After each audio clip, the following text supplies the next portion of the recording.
Hi and welcome to Twinkle Time Thoughts. മൂങ്ങച്ചാരുടെ പൊങ്ങച്ചം.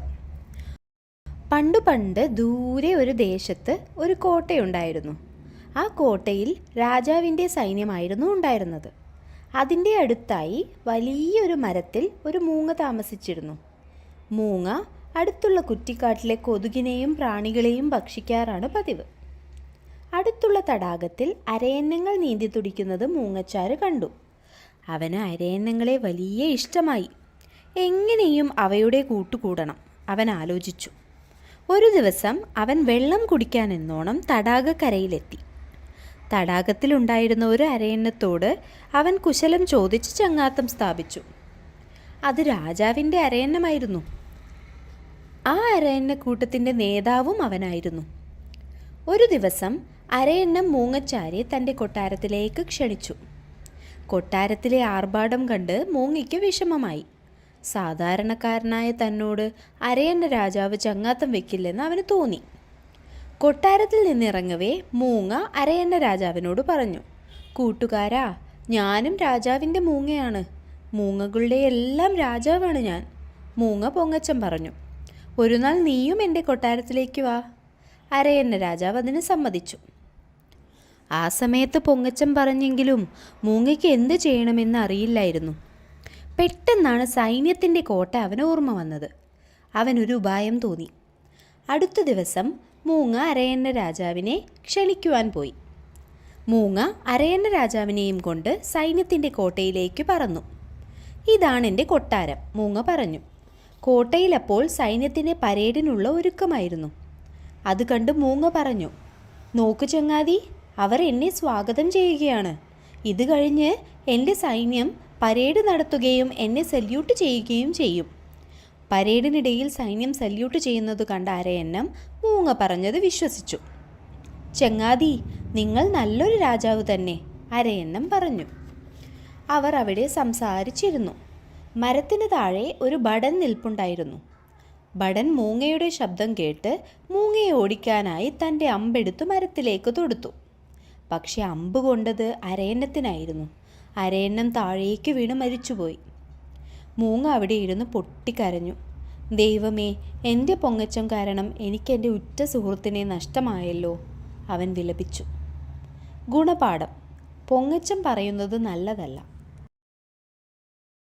ചെന്നായയും മിടുക്കൻ പോത്തും. പണ്ട് ഒരു ഗ്രാമത്തിൽ ഒരു കർഷകനും അവൻ്റെ പോത്തും ഉണ്ടായിരുന്നു. പോത്ത് കർഷകനെ കൃഷിയിടത്തിൽ സഹായിച്ചിരുന്നു. ഒരു ദിവസം കർഷകൻ പോത്തിനെ മേയ്ക്കുവാനായി അടുത്തുള്ള കുന്നിൻ ചെരുവിൽ പോയി. പോത്തിനെ മേയുവാൻ വിട്ട് അവൻ ഒരു മരച്ചുവട്ടിൽ വിശ്രമിക്കുവാൻ കിടന്നു. അപ്പോഴാണ് ദുഷ്ടനായ ഒരു ചെന്നായ അതുവഴി വന്നത്. വിശന്നു വരഞ്ഞ ചെന്നായ പോത്തിനെ നോട്ടമിട്ടു. ഇന്നത്തെ ശാപ്പാട് കുശാലായി, ചെന്നായ ആലോചിച്ചു. പക്ഷേ ആ കർഷകനെ അവിടെ നിന്ന് മാറ്റണമല്ലോ. ചെന്നായ കർഷകനും പോത്തിനും അടുത്തേക്ക് ചാടി വീണു. നിങ്ങളോട് കുറച്ച് ചോദ്യങ്ങൾ ചോദിക്കാം, അതിനുത്തരം പറഞ്ഞില്ലെങ്കിൽ ഈ പോത്ത് എനിക്കുള്ളതാണ്, ചെന്നായ കർഷകനോടും പോത്തിനോടും പറഞ്ഞു. എന്തായിരിക്കും ചെന്നായ ചോദിക്കുക? കർഷകനും പോത്തും ആശ്ചര്യപ്പെട്ടു. ഇത്രയും ശക്തിയുള്ള കൊമ്പുകൾ ഉണ്ടായിട്ടും എന്തിനാണ് പോത്ത് കർഷകനെ സേവിക്കുന്നത്? ചെന്നായ ചോദിച്ചു.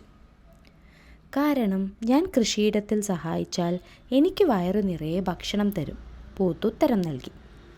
എന്നാലും ഇത്രയും ശക്തനായ പോത്തിനെ എങ്ങനെയാണ് വരുതിയിലാക്കുന്നത്? ഈ മാന്ത്രിക വടി ഉപയോഗിച്ചാണോ? കർഷകൻ്റെ വടി ചൂണ്ടിക്കാട്ടി ചെന്നായ ചോദിച്ചു. അല്ല, ഇത് മാന്ത്രിക വടിയൊന്നുമല്ല. അതിന് കാരണം ജ്ഞാനമാണ്. കർഷകൻ പറഞ്ഞത് ചെന്നായ്ക്ക് മനസ്സിലായില്ല. ജ്ഞാനമോ? അതെന്താ? അതൊന്ന് കാണിച്ചു തരാൻ പറ്റുമോ? ചെന്നായ ചോദിച്ചു. അതെൻ്റെ കയ്യിലില്ല ഇപ്പോൾ. വേണമെങ്കിൽ ഞാനത് കാണിച്ചു തരാം. പക്ഷേ ഞാൻ പോയി വരുന്നതുവരെ നിന്നെ ഞാൻ ഈ മരത്തിൽ കെട്ടിയിടും. എൻ്റെ പോത്തിൻ്റെ സുരക്ഷയ്ക്ക് വേണ്ടിയാണത്. ചെന്നായ അതിന് സമ്മതിച്ചു.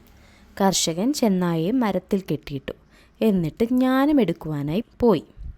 കുറേ നേരത്തെ കാത്തിരിപ്പിനൊടുവിൽ കർഷകൻ വലിയൊരു പെട്ടിയുമായി വന്നു. പെട്ടിയുടെ വാതിൽ തുറന്നു. ചെന്നായ നോക്കിയപ്പോൾ പെട്ടിയിലൊന്നുമില്ലായിരുന്നു. ഇവിടെ ജ്ഞാനം? ചെന്നായ ചോദിച്ചു. അത് പെട്ടിക്കകത്ത് ആ മൂലയ്ക്കുണ്ട്, ഞാൻ നിന്റെ കെട്ടഴിച്ചു തരാം. നീ തന്നെ പോയി നോക്കൂ, കർഷകൻ പറഞ്ഞു. ചെന്നായ അത് നോക്കുവാൻ പെട്ടിക്കകത്ത് കയറിയപ്പോൾ കർഷകൻ പെട്ടിയടിച്ചു കളഞ്ഞു. ചെന്നായ പെട്ടിക്കകത്ത് കുടുങ്ങിപ്പോയി. ജ്ഞാനം കയ്യിൽ കൊണ്ട് നടക്കുന്നൊരു സാധനമല്ല, അതുണ്ടാവേണ്ടത് നിന്റെ ബുദ്ധിയിലാണ് എന്നും പറഞ്ഞ് പോത്ത് കർഷകൻ്റെ കൂടെ തിരിച്ച് തൻ്റെ വീട്ടിലേക്ക് പോയി. ചെന്നായിക്ക് തനിക്ക് പറ്റിയ അമളി മനസ്സിലായി. ഗുണപാഠം: ബുദ്ധിപൂർവം പ്രവർത്തിച്ചാൽ ഏത് സാഹചര്യത്തിൽ നിന്നും രക്ഷപ്പെടാം. സിംഹവും മുയലും. പണ്ടൊരിടത്തൊരു മനോഹരമായ കാടുണ്ടായിരുന്നു. ആ കാട്ടിൽ വിവിധങ്ങളായ നിരവധി മൃഗങ്ങൾ വസിച്ചിരുന്നു. വൃദ്ധനും മടിയനുമായിരുന്ന ഒരു സിംഹമായിരുന്നു ഈ കാട്ടിലെ രാജാവ്. ഈ സിംഹരാജാവ് തനിക്ക് മതിയാവോളം മൃഗങ്ങളെ വേട്ടയാടി കഴിച്ചു. എന്നാൽ പ്രായമാകും തോറും സിംഹത്തിന് മൃഗങ്ങളെ വേട്ടയാടുന്നതിന് ഒരുപാട് പ്രയാസപ്പെടേണ്ടതായി വന്നു. പലപ്പോഴും മറ്റു മൃഗങ്ങളോടൊപ്പം ഓടിയെത്താൻ കഴിയാതെയായി. മടിയനായ ആ സിംഹം അതൊഴിവാക്കാനായി ഒരു ബുദ്ധി പ്രയോഗിച്ചു. അതിനായി ഒരു ദിവസം കാട്ടിലെ മൃഗങ്ങളെയെല്ലാം വിളിച്ചുകൂട്ടി. എന്നിട്ട് അവരോടായി ഇപ്രകാരം പറഞ്ഞു: എനിക്ക് പ്രായമായി വരികയാണ്. ഇനി മുതൽ ഞാൻ ഒരു ദിവസം ഏതെങ്കിലും ഒരു മൃഗത്തിനെ മാത്രമേ ഭക്ഷിക്കൂ. എനിക്ക് ഭക്ഷണമാകേണ്ട മൃഗം ഏതാണെന്ന് നിങ്ങൾ തന്നെ തീരുമാനിച്ച് എൻ്റെ ഗുഹയിലേക്ക് അയക്കണം. പിന്നെ ഒരു കാര്യം പ്രത്യേകം ശ്രദ്ധിക്കണം. ഏതെങ്കിലും കാരണവശാൽ ഇതിലെന്തെങ്കിലും മുടക്കം വന്നാൽ ഞാൻ കണ്ണിൽ കാണുന്ന മൃഗങ്ങളെയെല്ലാം ഭക്ഷിക്കുന്നതായിരിക്കും. സിംഹരാജാവിൻ്റെ വാക്കുകൾ കേട്ട മൃഗങ്ങൾ പരസ്പരം നോക്കി. അവർ എല്ലാവരും കൂടി ആലോചിച്ചു. സിംഹരാജാവിനെ എതിർക്കേണ്ട ധൈര്യം ആ മൃഗങ്ങൾക്ക് ആർക്കും തന്നെ ഉണ്ടായിരുന്നില്ല. അവർക്ക് സിംഹത്തിനെ അനുസരിക്കുകയല്ലാതെ മറ്റു പോംവഴിയൊന്നും തന്നെ ഉണ്ടായിരുന്നില്ല. അതുകൊണ്ട് തന്നെ സിംഹം പറഞ്ഞത് മറ്റു മൃഗങ്ങളെല്ലാം സമ്മതിച്ചു.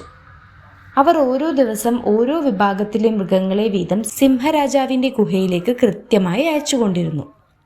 സിംഹരാജാവിനെ ഭയന്ന് അതിന് യാതൊരു വിധത്തിലുള്ള മുടക്കവും അവർ വരുത്തിയില്ല. അങ്ങനെ ദിവസങ്ങൾ കടന്നുപോയി. തങ്ങളെ സിംഹം ഭക്ഷിക്കുമെന്നറിഞ്ഞിട്ടും ദിവസവും തിരഞ്ഞെടുക്കപ്പെടുന്ന മൃഗങ്ങൾ സിംഹത്തിൻ്റെ ഗുഹയിലേക്ക് പോകുക തന്നെ ചെയ്തു. അതിനെ എതിർക്കാൻ ആർക്കും ധൈര്യമുണ്ടായിരുന്നില്ല. അങ്ങനെയിരിക്കെ മുയലുകളുടെ ഊഴമായി. മുയലുകളെല്ലാം ഒത്തുകൂടി കൂട്ടത്തിൽ പ്രായമായ ഒരു മുയലിനെ അതിനായി തിരഞ്ഞെടുത്തു.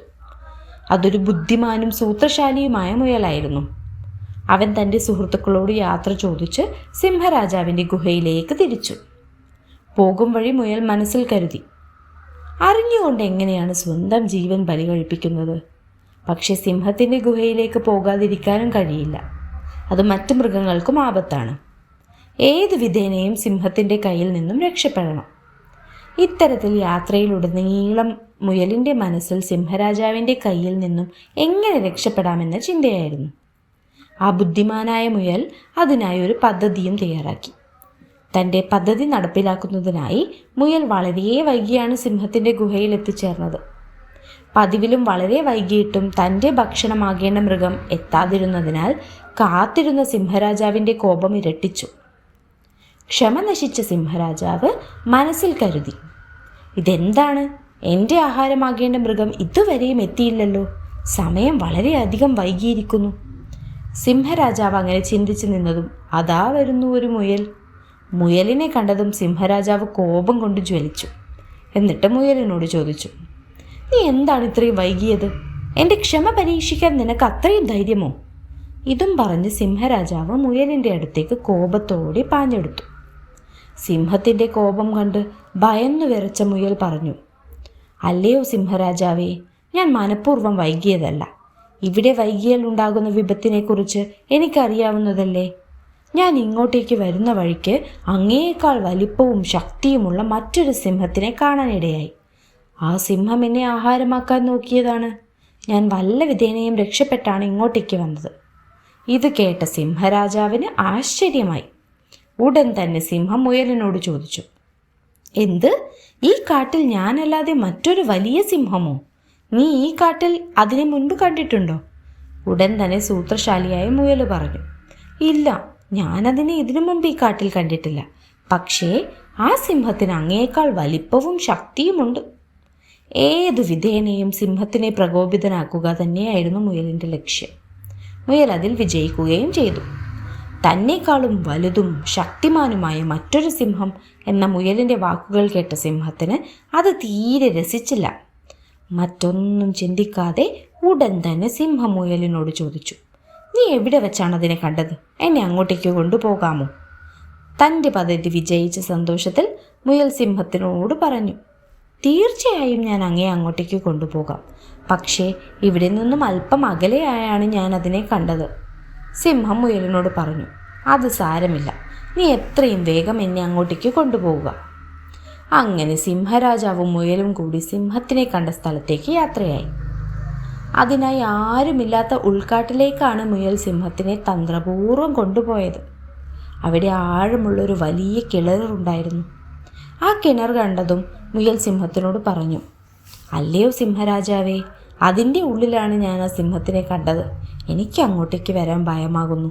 അതുകൊണ്ട് അങ്ങ് പോയി നോക്കൂ, ഞാനിവിടെ നിൽക്കാം. ഇതും പറഞ്ഞ് മുയൽ അവിടെ തന്നെ നിന്നു.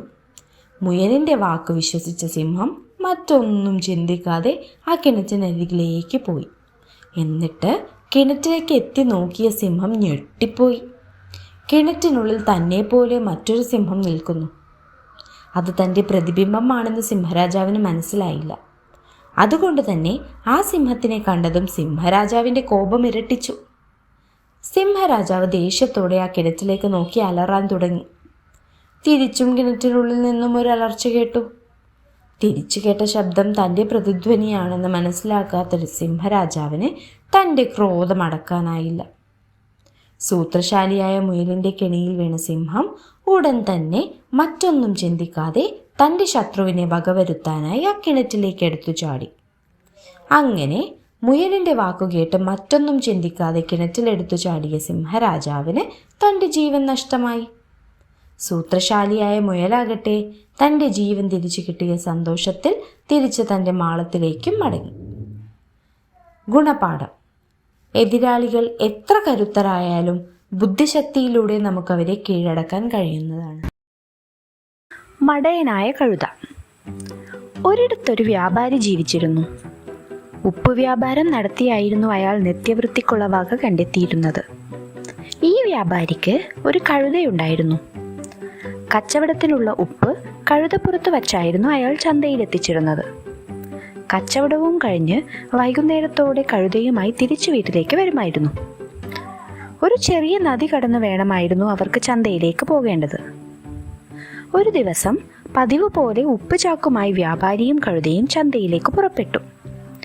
എന്നാൽ നദി കടക്കുന്നതിനിടയിൽ കാൽ വഴുതി കഴുത നദിയിൽ വീണു. അധികം ആഴമില്ലാത്ത നദിയായതിനാൽ വലിയ പരിക്കുകളൊന്നുമില്ലാതെ കഴുത രക്ഷപ്പെട്ടു. എന്നാൽ ഉപ്പുചാക്ക് വെള്ളത്തിൽ മുങ്ങി.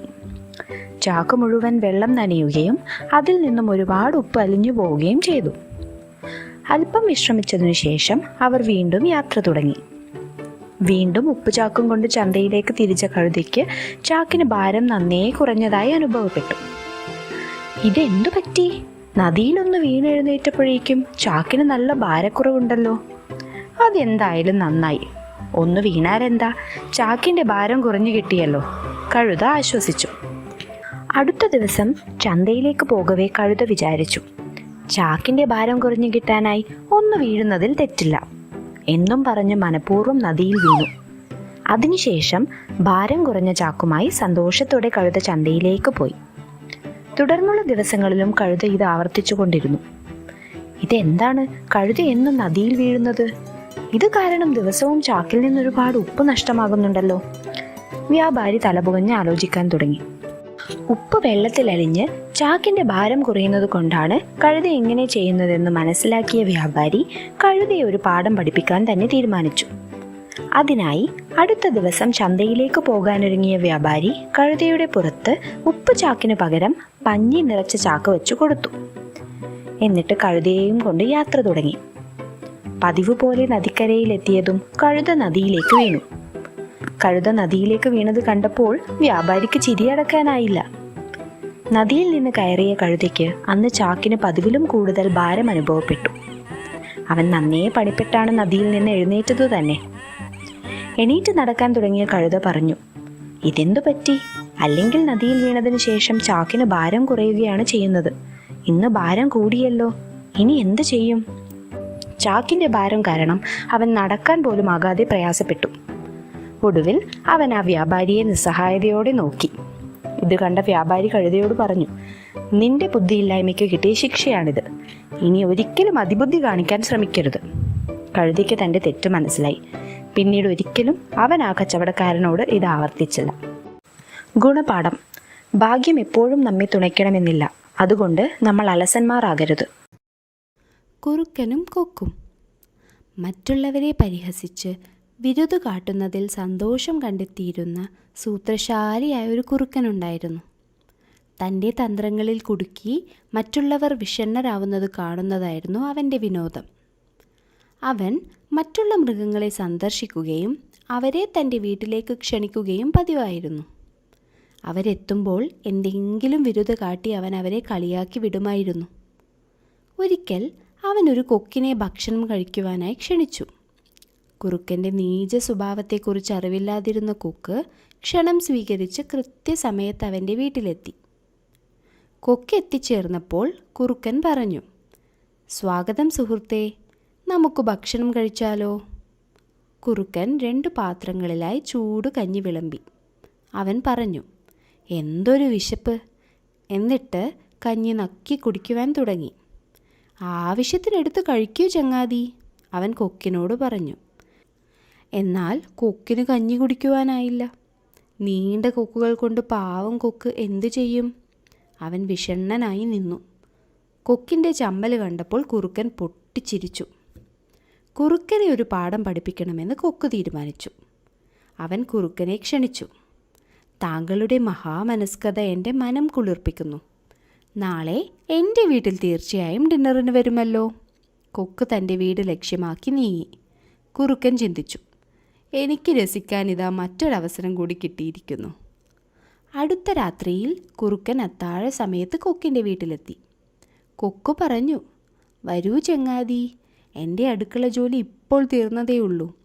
താങ്കൾക്കായി ഞാനൊരു സ്പെഷ്യൽ കരുതിയിട്ടുണ്ട്. നമുക്ക് ഡിന്നർ കഴിക്കാം. ആവേശഭരിതനായ കുറുക്കൻ തനിക്ക് തമാശയ്ക്കുള്ള എന്തെങ്കിലും ഒത്തുകിട്ടുമെന്ന് കരുതി ഉദ്വേഗത്തോടെ കാത്തുനിന്നു. ഇടുങ്ങിയ കഴുത്തുള്ള 2 നീണ്ട ജാറുകളിൽ കഞ്ഞി വിളമ്പി വച്ചിരിക്കുന്നത് കണ്ട അവൻ വിളറിപ്പോയി. കഞ്ഞി മതിവരുവോളം കുടിച്ചു തീർന്ന കൊക്ക് പറഞ്ഞു, ചങ്ങാതി, മറ്റുള്ളവരുടെ സന്തോഷം കെടുത്തി ആനന്ദിക്കുന്നതിലാണോ രസം? നോക്കൂ, എത്രമാത്രം പരാജിതനാണ് താങ്കളിപ്പോൾ. ജീവിതം മനസ്സിലാക്ക്. സുഹൃത്ത് ദുഃഖിച്ചിരിക്കുമ്പോൾ നിങ്ങൾക്കൊരിക്കലും സന്തോഷിക്കാനാവില്ല. കുറുക്കൻ തൻ്റെ നീച പ്രവൃത്തികൾ ഓർത്തുകൊണ്ട് നിശബ്ദനായി നടന്നുപോയി. ഗുണപാഠം: നിങ്ങൾ കൊടുക്കുന്നതേ നിങ്ങൾക്ക് കിട്ടുകയുള്ളൂ. കാക്കയും മൂങ്ങയും. ഒരു കാട്ടിൽ വലിയൊരു ആൽമരം ഉണ്ടായിരുന്നു. അതിൽ ധാരാളം കാക്കകൾ താമസിച്ചിരുന്നു. ആൽമരത്തിനടുത്തായി ഒരു മാളത്തിൽ ധാരാളം മൂങ്ങകളും താമസിച്ചു പോന്നു. ഈ 2 കൂട്ടരും തമ്മിൽ കണ്ടാൽ എന്നും തർക്കമായിരുന്നു.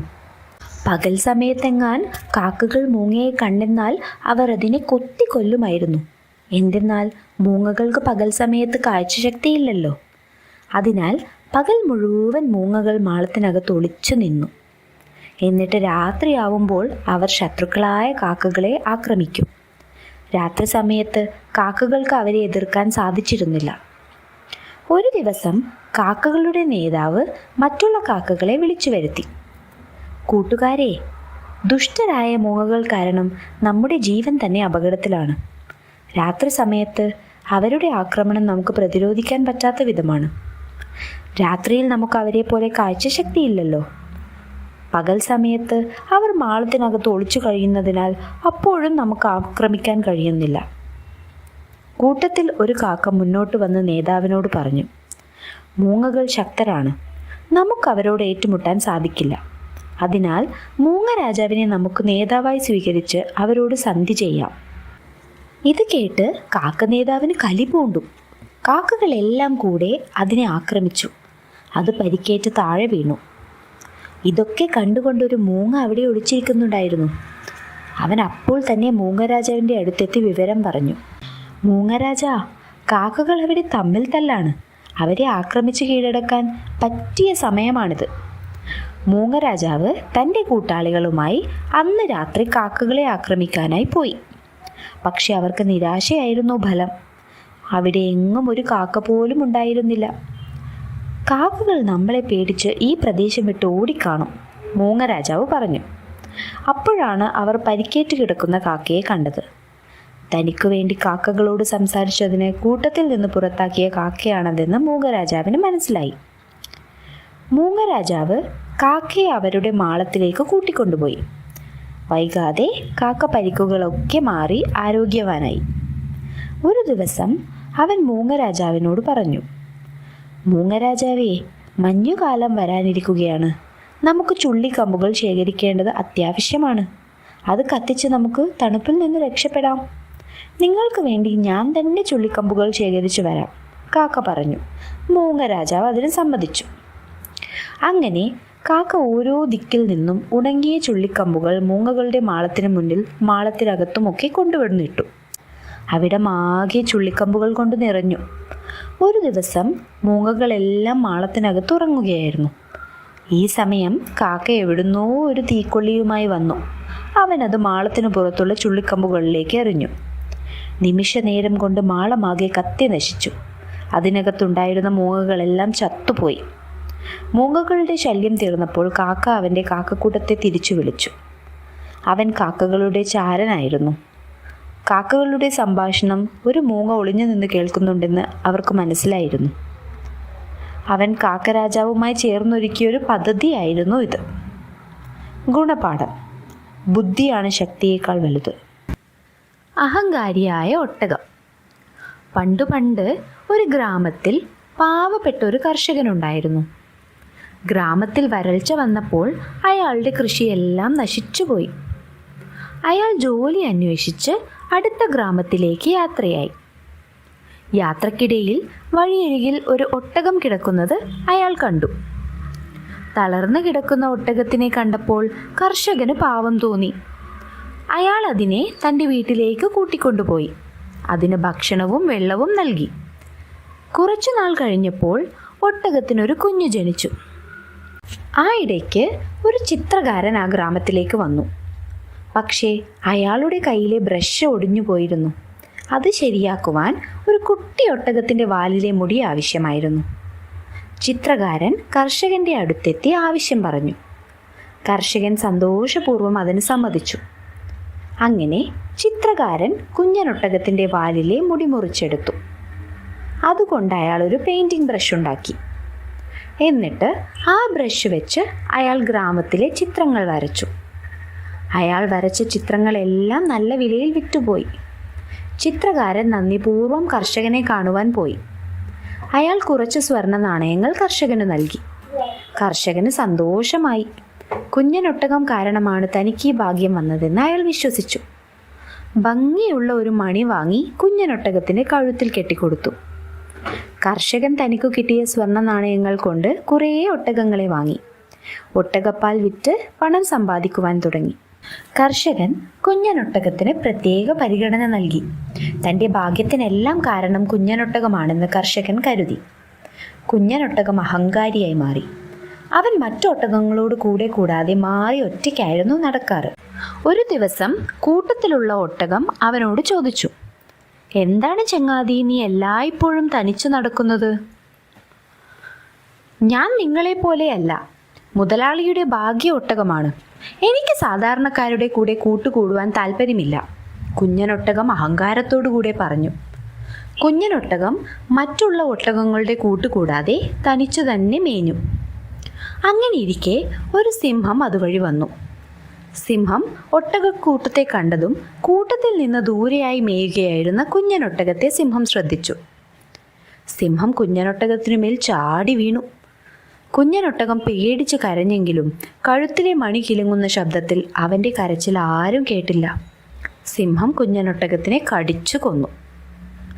ഗുണപാഠം: അഹങ്കാരം നാശത്തിൽ കലാശിക്കും. അത്യാഗ്രഹിയായ എലി. ഒരു കുഞ്ഞനെലി ആഹാരം തേടി നടക്കുകയായിരുന്നു. അപ്പോഴതാ അവിടെ ഒരു കൂട നിറയെ ചോളം കിടക്കുന്നു. അവൻ ചുറ്റിലും നോക്കി, ആരുമില്ല. കൊതി സഹിക്കാൻ വയ്യാതെ ഓടി അവൻ കൂടയ്ക്കരികിലെത്തി. അടുത്തെത്തിയപ്പോഴാണ് മനസ്സിലായത് ചാടിക്കയറാൻ പറ്റാവുന്നതിലധികം വലിപ്പമുണ്ടായിരുന്നു അതിന്. അതിനാൽ അവൻ കൂട തുരന്ന് ഒരു ചെറിയ ദ്വാരമുണ്ടാക്കി. എലിക്കുട്ടൻ അതിനകത്ത് കയറി. അവൻ ആർത്തിയോടെ ചോളം കഴിക്കുവാൻ തുടങ്ങി. ആഹാ, നല്ല രുചിയുള്ള ചോളം! ഇതിനു മുമ്പ് ഒരിക്കലും ഇത്രയും നല്ല ചോളം കിട്ടിയിട്ടില്ല. വിശപ്പ് മാറിയിട്ടും അവന് തീറ്റ നിർത്തുവാൻ സാധിച്ചില്ല. തിന്നു തിന്ന് അവന്റെ വയറ് വീർത്തു. പിന്നെയും അവൻ തീറ്റ തുടർന്നു. വയറിൽ ഒരു തരി പോലും സ്ഥലം ബാക്കിയില്ല എന്ന് മനസ്സിലായപ്പോൾ അവൻ തിരിച്ചു പോകുവാൻ തീരുമാനിച്ചു. കയറിയ വഴി തന്നെ തിരിച്ചു പോകുവാൻ നോക്കി.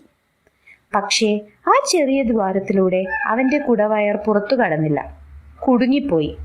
എത്ര ശ്രമിച്ചിട്ടും പുറത്തു കടക്കുവാൻ പറ്റിയില്ല. അവൻ അവിടെ ഇരുന്ന് കരയുവാൻ തുടങ്ങി.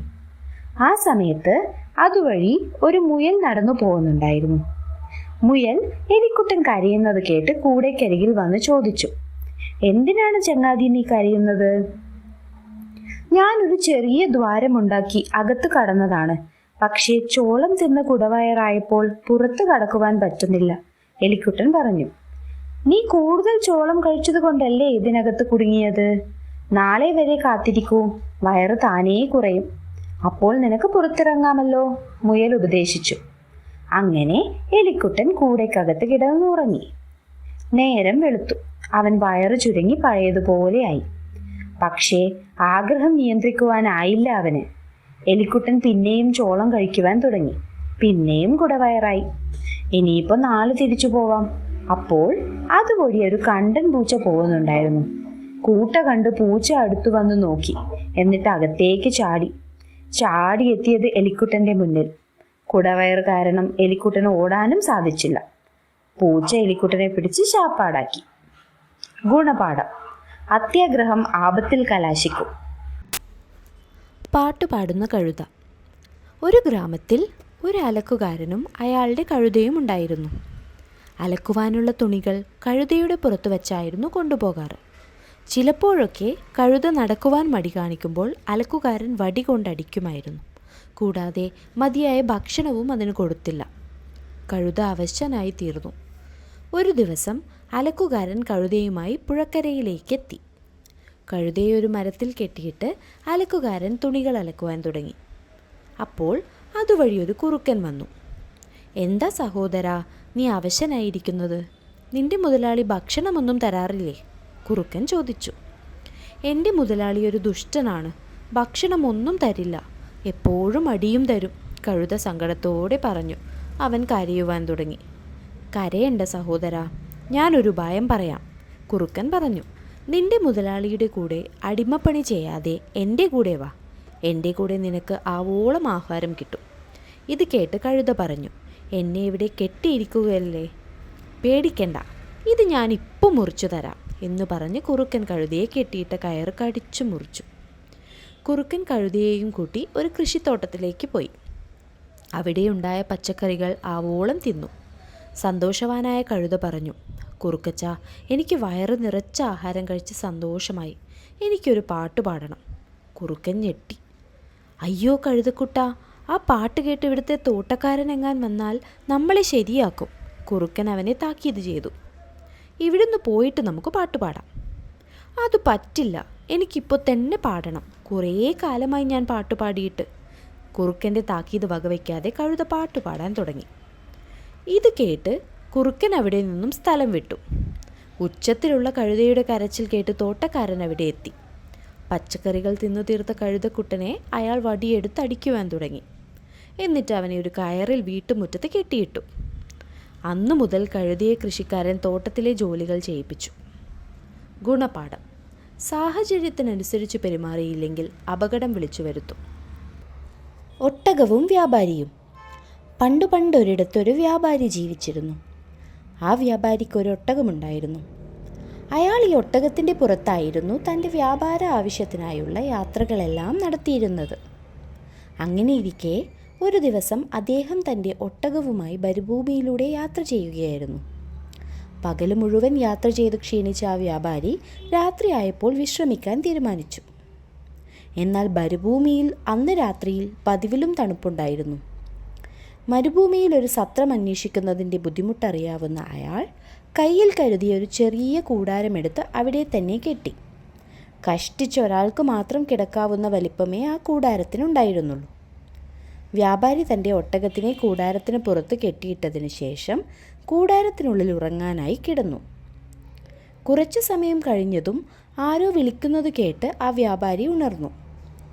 അയാൾ പുറത്തിറങ്ങി ചുറ്റും നോക്കി. എന്നാൽ അവിടെ എങ്ങും അയാൾ ആരെയും കണ്ടില്ല. അപ്പോൾ ഒട്ടകം വ്യാപാരിയോട് പറഞ്ഞു, യജമാന, ഞാനാണ് അങ്ങയെ വിളിച്ചത്. ഇത് കേട്ട വ്യാപാരി ഒട്ടകത്തിനോട് കാര്യം എന്താണെന്ന് ചോദിച്ചു. യജമാന, പുറത്ത് നല്ല തണുപ്പാണ്, എനിക്ക് ഉറങ്ങാൻ കഴിയുന്നില്ല. ഞാൻ എൻ്റെ തല ഈ കൂടാരത്തിനകത്തൊന്ന് വെച്ചോട്ടെ.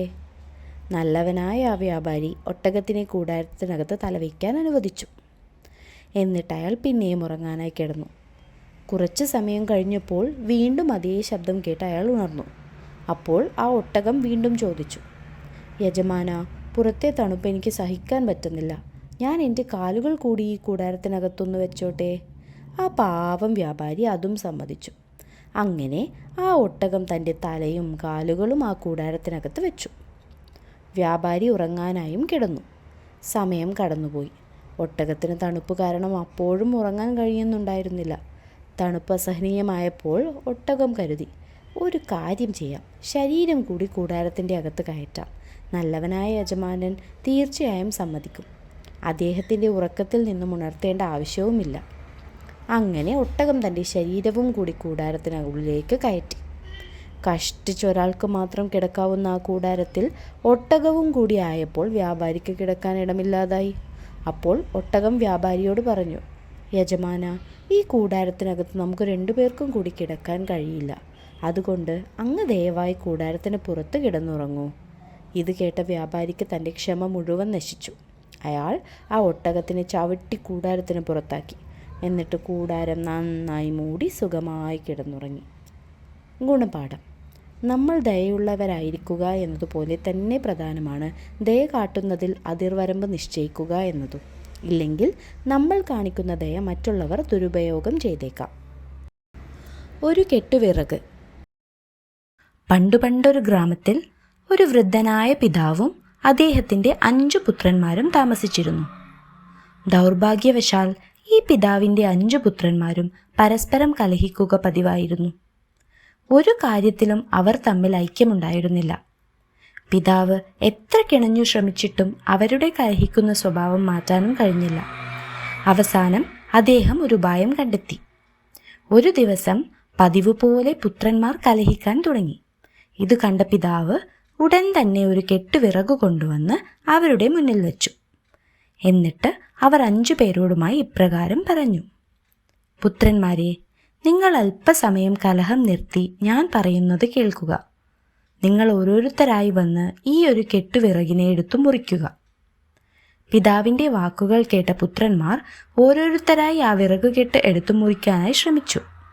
എന്നാൽ അവർക്ക് ആർക്കും തന്നെ അത് മുറിക്കാൻ കഴിഞ്ഞില്ല. അവർ പിതാവിനോട് പറഞ്ഞു, പിതാവേ, വിറകിന് നല്ല ബലമാണ്, അതുകൊണ്ട് ഞങ്ങൾക്കിത് മുറിക്കുവാൻ സാധിക്കുകയില്ല. ഇത് കേട്ട പിതാവ് ആ പുത്രന്മാരോട് പറഞ്ഞു, നിങ്ങൾ പറഞ്ഞത് ശരിയാണ്, ഈ വിറക് കെട്ടിന് നല്ല ബലമാണ്. നിങ്ങളെ കൊണ്ട് ഇത് ഒരുമിച്ച് മുറിക്കാൻ കഴിയില്ല. ഒരു കാര്യം ചെയ്യൂ, നിങ്ങൾ ഓരോരുത്തരായി വന്ന് ഈ കെട്ടിൽ നിന്നും ഓരോ വിറക് കഷ്ണം വീതമെടുത്ത് മുറിക്കാൻ ശ്രമിക്കൂ. ഇതും പറഞ്ഞ പിതാവ് വിറകിലെ കെട്ടഴിച്ച് ഓരോ വിറകുകളായി ഇട്ടു. പുത്രന്മാർ ഓരോരുത്തരായി വന്ന് ഓരോ വിറകു കഷ്ണം വീതമെടുത്ത് മുറിച്ചു. അങ്ങനെ അവർ മുഴുവൻ വിറകുകെട്ടും മുറിച്ചു. ഇത് കണ്ട പിതാവ് പുത്രന്മാരോട് പറഞ്ഞു, പുത്രന്മാരെ, നിങ്ങൾ എപ്രകാരമാണ് ഒരു കെട്ട് വിറക് മുറിച്ചതെന്ന് കണ്ടോ? നിങ്ങൾ 5 പേരും ഒരുമിച്ച് നിന്നാൽ നിങ്ങളെ കൊണ്ട് എന്തും ചെയ്യാൻ സാധിക്കും. അതെ, സമയം നിങ്ങൾ ഇങ്ങനെ പരസ്പരം വഴക്കിടിച്ച് നിൽക്കുകയാണെങ്കിൽ നിങ്ങളെ കൊണ്ടൊന്നും ചെയ്യാൻ സാധ്യമല്ല. നിങ്ങൾ ഈ വിറക് കെട്ട് കണ്ടോ? അതൊരുമിച്ചിരുന്നപ്പോൾ അതിനെ മുറിക്കാൻ നിങ്ങൾക്ക് കഴിഞ്ഞില്ലേ? അതേസമയം ആ വിറകുകെട്ടിനെ പിരിച്ച് ഓരോരോ വിറകു കഷ്ണമാക്കിയപ്പോൾ നിങ്ങൾക്കതിനെ എളുപ്പത്തിൽ മുറിക്കാൻ കഴിഞ്ഞു. അതുപോലെ നിങ്ങൾ 5 പേരും ഒരുമിച്ച് നിന്നാൽ ഒരു ശത്രുവിനും നിങ്ങളെ പരാജയപ്പെടുത്താൻ കഴിയില്ല. അതേസമയം നിങ്ങൾ വഴക്കടിച്ച് ഒറ്റയ്ക്ക് നിൽക്കുമ്പോൾ ശത്രുക്കൾക്ക് എളുപ്പത്തിൽ നിങ്ങളെ പരാജയപ്പെടുത്താൻ കഴിയും. പിതാവിൻ്റെ വാക്കുകൾ കേട്ട പുത്രന്മാർക്ക് തങ്ങളുടെ തെറ്റ് മനസ്സിലായി. അവർ പിന്നെ ഒരിക്കലും പരസ്പരം ഒന്നിനും വേണ്ടിയും കലഹിച്ചില്ല. അവരെന്ത് കാര്യത്തിനും ഒറ്റക്കെട്ടായി തന്നെ നിന്നു. ഗുണപാഠം: ഒരുമിച്ച് നിന്നാൽ നമുക്ക് ഏത് പ്രതിസന്ധി ഘട്ടത്തെയും തരണം ചെയ്യുവാനും വിജയം വരിക്കാനും സാധിക്കും. Thank you for watching. Please like, subscribe our channel.